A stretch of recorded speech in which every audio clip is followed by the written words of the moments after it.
Hi friends, welcome back to our channel പ്രമ്യാസ് food മീസ്റ്റ്. ഞാൻ ഇന്ന് തയ്യാറാക്കി എടുക്കുന്നത് ഒരു സ്നാക്കാണ്. ഗോതമ്പ് പൊടി കൊണ്ടാണ് ഇത് തയ്യാറാക്കി എടുത്തിട്ടുള്ളത്. വളരെ പെട്ടെന്ന് തയ്യാറാക്കി എടുക്കാനും പറ്റും. നല്ല ക്രിസ്പിയും ടേസ്റ്റിയുമായിട്ടുള്ള ഒരു സ്നാക്കാണിത്. ഈ ഫില്ലിങ്ങും മാവും കൊണ്ട് ഞാനിതിപ്പോൾ സ്നാക്കായിട്ടും ഡിന്നറിനും യൂസ് ചെയ്തിട്ടുണ്ട്. ഒരു ഫില്ലിങ്ങും മാവും കൊണ്ട് നമുക്ക് 2 നേരം യൂസ് ചെയ്യാനും പറ്റും. നല്ല ടേസ്റ്റുമാണ്. കുട്ടികൾക്കൊക്കെ ഒരുപാട് ഇഷ്ടപ്പെടും. നേരെ വീഡിയോയിലേക്ക് പോകാം. അതിനായിട്ട് ഒരു ബൗൾ എടുത്തിട്ടുണ്ട്. ഇതിലേക്ക് ആവശ്യത്തിനുള്ള ഗോതമ്പ് പൊടി ചേർത്ത് കൊടുക്കുന്നുണ്ട്. പൊടിക്ക് ആവശ്യമായിട്ടുള്ള ഉപ്പും കൂടി ചേർത്ത് കൊടുത്തിട്ട് നന്നായിട്ടൊന്ന് സ്പൂൺ വെച്ച് മിക്സ് ചെയ്തെടുക്കുന്നുണ്ട്. അതിനുശേഷം ഇതിലേക്ക് തിളക്കുന്ന വെള്ളമാണ് ചേർത്ത് കൊടുക്കുന്നത്. വെള്ളവും കുറച്ചായിട്ട് വെള്ളം ചേർത്ത് കൊടുത്തിട്ട് സ്പൂൺ വെച്ച് നന്നായിട്ട് എല്ലാ പൊടികളിലും എത്തക്ക രീതിയിൽ മിക്സ് ചെയ്തെടുക്കാം. ഇനി ഇതിലേക്ക് 1 ടീസ്പൂൺ വെളിച്ചെണ്ണ കൂടി ചേർത്ത് കൊടുക്കുന്നുണ്ട്. ആവശ്യത്തിന് കുറച്ചായിട്ട് വെള്ളം ചേർത്ത് കൊടുത്തിട്ട് നന്നായിട്ടൊന്ന് എല്ലാ സൈഡും ഒന്ന് മിക്സ് ചെയ്തെടുക്കുകയാണ് ചെയ്യുന്നത്. ഇനി ഇത് ജസ്റ്റ് ഒന്ന് ചൂട് തണിയുന്നത് വരെ വെയിറ്റ് ചെയ്യുന്നുണ്ട്. അതിനുശേഷം ചൂടൊന്ന് തണിഞ്ഞതിന് ശേഷം കൈവച്ച് നന്നായിട്ടൊന്ന് കുഴച്ചെടുക്കുന്നുണ്ട്. എത്രത്തോളം കൈവച്ച് കുഴച്ചെടുക്കുന്നോ അത്രത്തോളം നമ്മുടെ മാവ് നല്ല സോഫ്റ്റായിട്ട് കിട്ടും. ഇപ്പോൾ നന്നായിട്ട് സോഫ്റ്റായിട്ട് കിട്ടിയിട്ടുണ്ട്. ഇനി ഇതിനൊരു ഫില്ലിങ് തയ്യാറാക്കണം. അതുവരെ ഇതൊന്ന് റെസ്റ്റ് ചെയ്യാനായി മാറ്റിവെക്കാം. ചൂടായി വന്ന കടായിലേക്ക് വെളിച്ചെണ്ണയാണ് ചേർത്ത് കൊടുക്കുന്നത്. എണ്ണ ചൂടായി വന്നതിന് ശേഷം ഇതിലേക്ക് കട്ട് ചെയ്ത് വെച്ച സവാള ചേർത്ത് കൊടുക്കുന്നുണ്ട്. സവാള ഒന്ന് നന്നായിട്ടൊന്ന് മിക്സ് ചെയ്തെടുക്കാം. ജസ്റ്റ് ഒന്ന് ഇതിൻ്റെ ഒന്നൊരു കളർ ചേഞ്ചായിട്ട് വരുന്ന സമയത്ത് ഇതിലേക്ക് ഇഞ്ചി വെളുത്തുള്ളി ചതുക്കിയതാണ് ഞാൻ ചേർത്ത് കൊടുക്കുന്നത്. നിങ്ങൾക്ക് വേണമെങ്കിൽ കട്ട് ചെയ്തത് ചേർത്ത് കൊടുക്കാം. പക്ഷേ ചതുക്കിയത് ചേർത്ത് കൊടുക്കുമ്പോൾ നല്ല ഒരു സ്മെല്ലും ടേസ്റ്റും കിട്ടുന്നുണ്ട്. ഇനി ഇത് നന്നായിട്ടൊന്ന് മിക്സ് ചെയ്തെടുക്കുന്നുണ്ട്. ഇത് ജസ്റ്റ് ഒന്ന് കളർ ചേഞ്ച് ആയിട്ട് വരുന്ന സമയത്ത് ഇതിലേക്ക് കട്ട് ചെയ്ത് വെച്ച പച്ചമുളകാണ് ചേർത്ത് കൊടുക്കുന്നത്. ആവശ്യത്തിനുള്ള ഉപ്പുപൊടിയും ചേർത്ത് കൊടുത്തിട്ട് നന്നായിട്ടൊന്ന് മിക്സ് ചെയ്തെടുക്കുന്നുണ്ട്. ഇത് നന്നായിട്ട് സോട്ടായിട്ട് കളർ ചേഞ്ച് ആയിട്ട് വരേണ്ട ആവശ്യമൊന്നുമില്ല. ജസ്റ്റ് ഒന്ന് വാടി വരേണ്ട ആവശ്യം മാത്രമേ ഉള്ളൂ.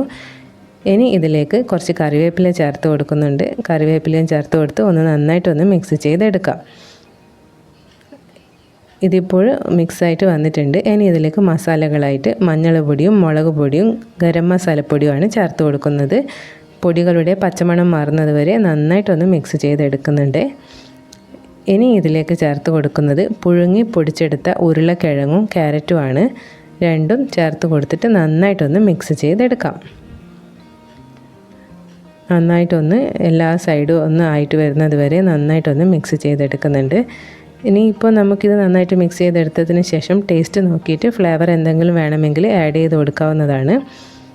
ഞാനിതിപ്പോൾ നന്നായിട്ടൊന്ന് മിക്സ് ചെയ്തെടുക്കുന്നുണ്ട്. ഇതിന് ടേസ്റ്റ് നോക്കിയപ്പോൾ ഉപ്പ് കുറച്ച് കുറവായിട്ടാണ് തോന്നിയിട്ടുള്ളത്. ബാക്കിയൊക്കെ ഉണ്ട്. അതുകൊണ്ട് ഇനി ഇതിലേക്ക് കുറച്ച് ഉപ്പ് പൊടി കൂടി ചേർത്ത് കൊടുക്കുന്നുണ്ട്. എന്നിട്ട് നന്നായിട്ട് മിക്സ് ചെയ്തെടുക്കുന്നുണ്ട്. ഇത്രയേ ഉള്ളൂ നമ്മുടെ ഫില്ലിങ്. വെജിറ്റബിൾസ് ഫില്ലിങ് റെഡി ആയിട്ടുണ്ട്. ഞാനിതിപ്പോൾ ഇതിലേക്ക് കുറച്ച് ചിക്കൻ പീസ്, കുക്ക്ഡ് ആയിട്ടുള്ള ചിക്കൻ ഞാനിത് ചെറുതായിട്ട് കട്ട് ചെയ്തെടുത്തിട്ട് ഇതിലേക്ക് ചേർത്ത് കൊടുക്കുന്നുണ്ട്. കുട്ടികൾക്ക് ഇഷ്ടപ്പെടും. ഒന്ന് കടിക്കാനായി നല്ല ടേസ്റ്റ് ആയിരിക്കും. ഇത് താല്പര്യമുണ്ടെങ്കിൽ ചേർത്താൽ മതി, അല്ലെങ്കിൽ സ്കിപ്പ് ചെയ്യാം. ഇത് നന്നായിട്ട് മിക്സ് ചെയ്തെടുക്കുന്നുണ്ട്. നമ്മുടെ ഫില്ലിങ് നല്ല ഡ്രൈ ആയിരിക്കണം. ഒട്ടും വെള്ളത്തിൻ്റെ കണ്ടൻറ്റൊന്നും ഉണ്ടാകാൻ പാടില്ല. നന്നായിട്ട് ഡ്രൈ ആയിട്ട് വരുന്നത് വരെ ഇത് മിക്സ് ചെയ്തെടുക്കണം. ഇപ്പോൾ നല്ല ഡ്രൈ ആയിട്ടുള്ള ഫില്ലിങ് റെഡി ആയിട്ടുണ്ട്. ഇനി ഇത് തണിയാനായിട്ട് മാറ്റി വെക്കാം. ഇത്രയേ ഉള്ളൂ. ഇനി നമുക്ക് നേരത്തെ കുഴച്ചെടുത്ത മാവുണ്ടല്ലോ, അത് നന്നായിട്ടൊന്ന് കൈവച്ച് കുഴച്ചെടുക്കണം. ഇത് ഇപ്പോൾ നന്നായിട്ട് സോഫ്റ്റായിട്ട് വന്നിട്ടുണ്ട്. ഫില്ലിങ് റെഡി ആകുന്നത് വരെ മാവ് നന്നായിട്ട് റെസ്റ്റ് ആയിട്ടുണ്ടായിരുന്നു. ഇനി നന്നായിട്ടൊന്ന് കുഴച്ചെടുത്തതിന് ശേഷം ചപ്പാത്തിയേക്കാളും കുറച്ച് വലിയ ബോൾസ് ആക്കിയിട്ട് എടുക്കണം. നന്നായിട്ട് ബോൾസാക്കി എടുത്തിട്ടുണ്ട്. ഇനി ഇത് ചപ്പാത്തി പലകയിൽ വെച്ചിട്ട് ഒന്ന് പരത്തി എടുക്കുകയാണ് ചെയ്യുന്നത്. പൊടി ഇട്ട് കൊടുത്തിട്ട് നന്നായിട്ടൊന്ന് പരത്തിയെടുക്കുന്നുണ്ട്. ഞാനിതിപ്പം ഒരു 2 ട്രിപ്പായിട്ടാണ് ഇത് ഫ്രൈ ചെയ്ത് എടുത്തിട്ടുള്ളത്. ബാക്കിയുള്ള മാവും ഫില്ലിങ്ങും ഡിന്നറിനായിട്ട് യൂസ് ചെയ്യുകയാണ് ചെയ്തിട്ടുള്ളത്. നമുക്ക് ഇങ്ങനെ തയ്യാറാക്കി എടുത്താൽ നമുക്ക് സ്നാക്കും ആക്കി എടുക്കാം. അതേപോലെ തന്നെ ഡിന്നറിന് യൂസ് ചെയ്യാൻ പറ്റും.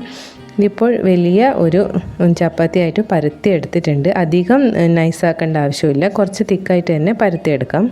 ഇനി ഇതേപോലുള്ള ഒരു മൂടി വെച്ചിട്ട് വേണമെങ്കിൽ കട്ട് ചെയ്തെടുക്കാം, അല്ലെങ്കിൽ നിങ്ങൾക്ക് കട്ടർ ഉണ്ടെങ്കിൽ കട്ടർ എടുക്കാം. ഞാനിതിപ്പം ചെറിയ ഒരു ബൗൾ വെച്ചിട്ടാണ് കട്ട് ചെയ്തെടുക്കുന്നത്. എല്ലാം ഒരേ ഷേപ്പ് കിട്ടാനാണ് ഇങ്ങനെ ചെയ്തെടുക്കുന്നത്. ഇതിപ്പോൾ എല്ലാം കട്ട് ചെയ്തെടുത്തിട്ടുണ്ട്. ഇനി ഇത് മാറ്റി വെക്കാവുന്നതാണ്. ഇത് ഇനി ഒന്ന് മാറ്റി വെച്ചതിന് ശേഷം നമ്മൾ നേരത്തെ തണിയാനായിട്ട് വെച്ച ഫില്ലിങ് ആണ് ഇതിൻ്റെ മുകളിലായിട്ട് വെച്ച് കൊടുക്കുന്നത്. അതിനായിട്ട് ഫില്ലിങ് ചെറിയ ഒന്ന് ബോൾസാക്കിയിട്ട് എടുത്തിട്ടുണ്ട്. എല്ലാത്തിലും ഇങ്ങനെ ബോൾസാക്കി വെച്ചതിന് ശേഷം അതിൻ്റെ 4 സൈഡ് ഒന്ന് വരഞ്ഞു കൊടുക്കുന്നുണ്ട്. ഒന്ന് കട്ട് ചെയ്തെടുത്തതിന് ശേഷം ഇതുപോലെ എല്ലാ സൈഡും ഒന്നിങ്ങനെ ഒട്ടിച്ചെടുക്കാം. നമുക്ക് പൂമൊട്ട് പോലെ കിട്ടും. കാണാനൊരു ഭംഗിക്ക് വേണ്ടിയിട്ടാണ് ഇങ്ങനെ ചെയ്തെടുക്കുന്നത്. ഇതിപ്പോൾ ഫ്രൈ ആയിട്ട് വരുന്ന സമയത്ത് നല്ല ക്രിസ്പിയും ആയിരിക്കും. നമ്മൾ പൂരിയൊക്കെ കഴിക്കുന്ന ആ ഒരു ടേസ്റ്റ് നല്ല ഫില്ലിങ്ങും ആയതുകൊണ്ട് തന്നെ നല്ല ടേസ്റ്റായിട്ട് കഴിക്കാനും പറ്റും. ഒരു വെറൈറ്റി ആയിട്ട് നമുക്ക് ഇങ്ങനെ തയ്യാറാക്കി എടുക്കാം. കാണാനും നല്ല ലുക്കുണ്ട്, കഴിക്കാനും നല്ല ടേസ്റ്റ് ഉണ്ട്. ഇതിപ്പോൾ ഇത്രയും ഞാൻ തയ്യാറാക്കി എടുത്തിട്ടുണ്ട്. ഇനി എണ്ണ ചൂടായി വന്നിട്ടുണ്ട്. ചൂടായി വന്ന എണ്ണയിലേക്ക് നമുക്ക് മീഡിയം ടു ഫുൾ ഫ്ലെയിമിൽ തന്നെ കുക്ക് ചെയ്തെടുക്കാം. ഇതിൻ്റെ ഫില്ലിംഗ് ഒന്നും കുക്കാവേണ്ട ആവശ്യമില്ല, പുറം വശം മാത്രം കുക്കായി വന്നാൽ മതി. അതുകൊണ്ട് തന്നെ ഫുൾ ഫ്ലെയിമിലിട്ടിട്ട് പെട്ടെന്ന് തന്നെ കുക്ക് ചെയ്തെടുക്കാൻ പറ്റിയിട്ടുണ്ട്. വളരെ സിമ്പിളായിട്ടുള്ള സ്നാക്കാണ്, എല്ലാവർക്കും ഇഷ്ടപ്പെടും. ഇത് ഒന്ന് ട്രൈ ചെയ്ത് നോക്കണേ. വീഡിയോ ഇഷ്ടപ്പെടുകയാണെങ്കിൽ ഇതുപോലുള്ള ഒരുപാട് വീഡിയോസ് അപ്ലോഡ് ചെയ്തിട്ടുണ്ട്. കാണാത്തവരുണ്ടെങ്കിൽ ഒന്ന് കണ്ടു നോക്കണേ.